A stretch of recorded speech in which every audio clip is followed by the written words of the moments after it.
हाँ दोस्तों नमस्कार। जैसा क्लास में एक बार फिर आप लोगों का स्वागत है। जैसा दोस्तों आप लोग मस्त होंगे, तंदुरुस्त होंगे, तो आज हम एक नए टॉपिक में बात करेंगे। जैसा कि मैंने पिछले क्लास में आप लोग वीडियो में बताया था कि √5, √7 ये सब क्या है, परिमेय संख्या है। तो आज हम बात करेंगे प्रश्नावली 1 के बारे में। मैंने आप लोगों को डिस्कशन किया था प्रश्नावली 1 के बारे में। मैंने आप लोगों को विधिवत प्रश्न क्वेश्चन नंबर 1, 2, 3, 4 के बारे में मैंने विधिवत चर्चा किया था। तो आज हम उसी के बारे में हम चर्चा करेंगे। प्रश्नावली 1 के बारे में, जो हम 4 तक आप लोगों को बता चुके थे। तो आज हम बात कर रहे हैं क्वेश्चन नंबर 5 पे। तो दोस्तों क्वेश्चन नंबर 5 हमारा ये कर रहा है कि बोल रहा है कि यदि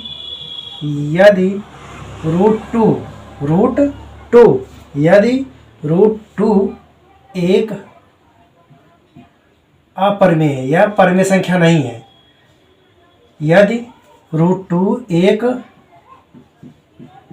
परिमेय संख्या नहीं है, परिमेय संख्या नहीं है।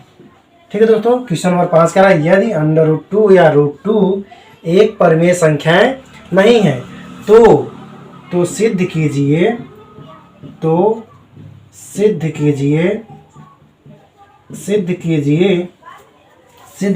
कि 2 प्लस रूट में 2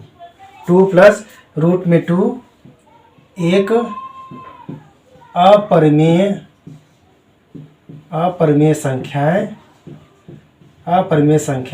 हैं। ठीक है दोस्तों, यही हमको सिद्ध करना है। तो सिंपली हम क्या करते हैं, यहाँ पर हल लिखते हैं। चलिए दोस्तों, हम आप लोग की जानकारी बता दें, जो क्लास 10 के छात्र हैं उनके लिए ये वीडियो है। प्रश्नावली 1 मैंने विधिवत आप लोग बताया था। तो हम उसी विषय में क्वेश्चन नंबर 5 लेके आज हम हल करके देखते हैं। तो क्वेश्चन में बोला है कि √2 एक परिमेय संख्या है। ठीक है, तो यहाँ पर हम लिख देते हैं कि हल √2 एक परिमेय संख्या नहीं है, या आप बोल देते हैं √2 एक अपरिमेय संख्या है। अपरिमेय संख्या है, ये क्वेश्चन में बोल रहा है। ये क्वेश्चन में दे दिया है कि √2 एक परिमेय संख्या है। ठीक है, हमको ये सिद्ध करना है। तो हमको ये सिद्ध करने के लिए हम मान लेते हैं कि हम इसका विरोधाभास मतलब इसका विपरीत मान लेते हैं। माना कि 2 प्लस √2 एक क्या है, परिमेय संख्या है।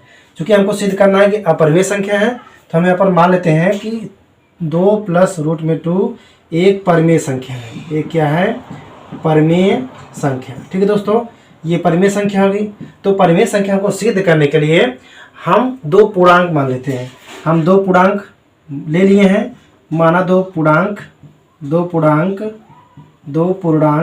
A और B, 2 पूर्णांक A और B ले लिए हैं। ठीक है, जहाँ B का मान 0 के बराबर न रहे, B का मान 0 के बराबर न रहे, A और B ले, B का मान 0 के बराबर न रहे। और इसका जो है, इसका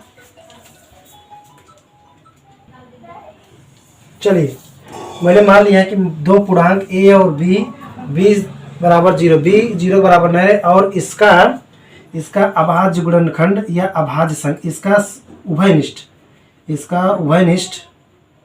उभयनिष्ठ क्या है, इसका हम उभयनिष्ठ मान लेते हैं। कितना, इसका उभयनिष्ठ हम 1 मान लेते हैं। ठीक है दोस्तों, हम उभयनिष्ठ इसका कितना मान लेते हैं, 1। हम उभयनिष्ठ मान लेते हैं 1। तो हम लिखेंगे कि 2 प्लस √2 बराबर A/B। ये देखिए 2 प्लस √2 को हम क्या माने थे, परिमेय संख्या है। तो हम A/B ले लिए हैं, A/B।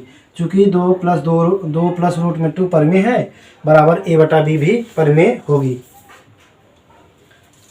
ठीक है, तो हम आगे क्या करते हैं, जो 2 है और 2 हमारा वास्तविक संख्या, 2 को हम क्या करते हैं, उस साइड हम शिफ्ट कर देते हैं। तो लिखेंगे क्या कि √2 बराबर A/B माइनस में 2, √2 बराबर A/B माइनस में 2। ठीक है दोस्तों, तो अब हम क्या करते हैं, इसको हम सिंप्लीफाई कर देते हैं। लिखेंगे √2 बराबर A - 2B/B।